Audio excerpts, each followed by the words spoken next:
Quiero que hablemos ahora de un tema interesante. Vamos a hablar de las quemaduras. Las quemaduras por escaldadura o líquidos calientes. Pues resulta, me estaba echando una revisada de la literatura y me llamó mucho la atención este artículo.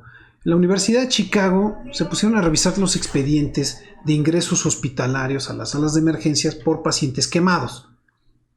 Esto fue del 2010 al 2020. Entonces, pues una década, es un valor significativo. De los prácticamente 800 pacientes que ingresaron al hospital, ahí en Chicago,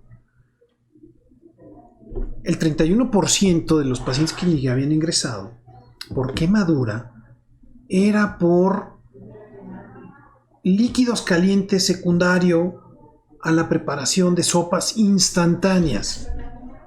Estas sopas que nosotros ponemos el agua a hervir y luego se le echamos a la sopa, o primero llenamos que es malamente porque primero debemos calentar el agua y luego vertirla, pero bueno, algunos hacemos al revés todo y metemos el agua en el frasco de unicel y lo calentamos.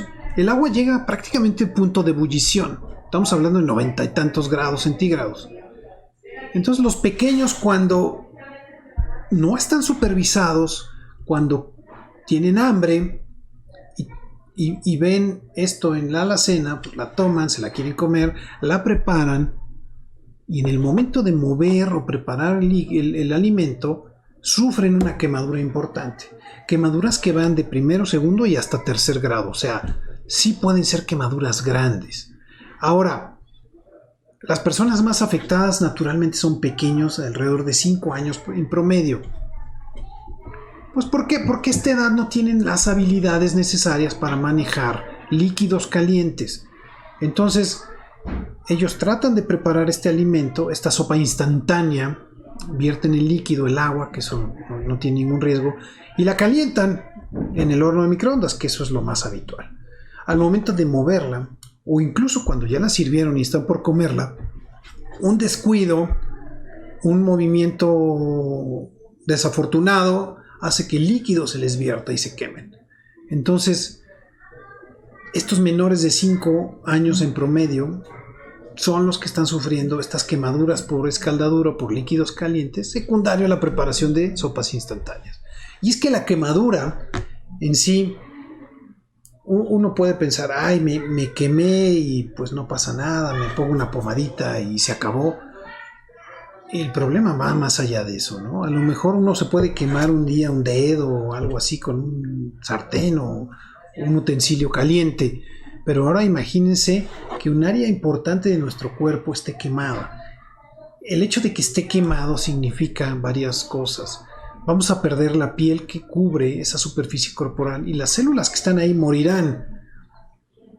Entonces, ese pedazo de la piel, esa zona de la piel va a quedar expuesta a infecciones, a pérdida de líquidos y electrolitos. Cuando las quemaduras son importantes en el sentido de la extensión y de la profundidad, de la gravedad, que es como valoramos si una quemadura es de primero, segundo, tercer grado.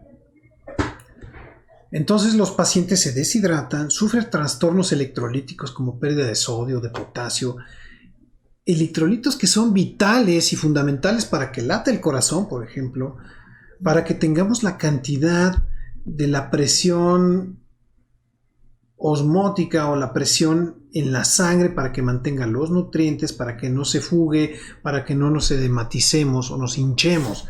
Cuando la sangre pierde este balance, empieza a fugar líquido de los vasos sanguíneos hacia cualquier parte del cuerpo y empezamos a hincharnos. Ahí no sirve ese líquido, ahí ese líquido nos está haciendo daño. Entonces es muy importante. Y la otra cosa que también al momento de perder la piel se evapora, el agua se evapora porque no tenemos esta capa que nos protege. Y los pacientes empiezan a tener también complicaciones, pues se empiezan a deshidratar. Y finalmente los cuadros de infecciones, o sea, al no tener nuestra cubierta protectora, pues nuestras mismas bacterias que residen en la piel y todas las que nos caen del medio exterior nos infectan Y son infecciones que pueden ser muy graves y que a muchos pacientes les cuestan la vida. Por eso cuando un paciente tiene una quemadura de una superficie extensa, está en riesgo su vida de manera importante. Aquellos pacientes que se quemaron un 70, un 80% son pacientes que difícilmente podrán salvarse. Pacientes que se queman un 10, un 20, un 30% les cuesta trabajo. Y así, conforme va aumentando, las posibilidades de sobrevivencia van disminuyendo dramáticamente. Entonces, no es cualquier cosa sufrir una quemadura. Hay que estar siempre pendientes. No hay que dejar sin supervisión a los menores de edad. No pueden manejar líquidos calientes. No pueden manejar una estufa, por ejemplo. Tengan cuidado. Entonces, hay que tomar ciertas precauciones. Por ejemplo, en el caso de estufa, para que no caliente nada, pues hay que tener llaves de paso o llaves para cortar el flujo del gas, por ejemplo, ¿no? Que no puedan encender una estufa, o hablar con ellos y hacerlos entender que ellos no están en la capacidad de poder manipular esos líquidos. ¿De acuerdo? Bueno. Escucha tu salud con el Dr. Jaime del Río, un programa en donde encontrarás información relevante para ti y toda tu familia, llevado de la mano de expertos y especialistas en la materia.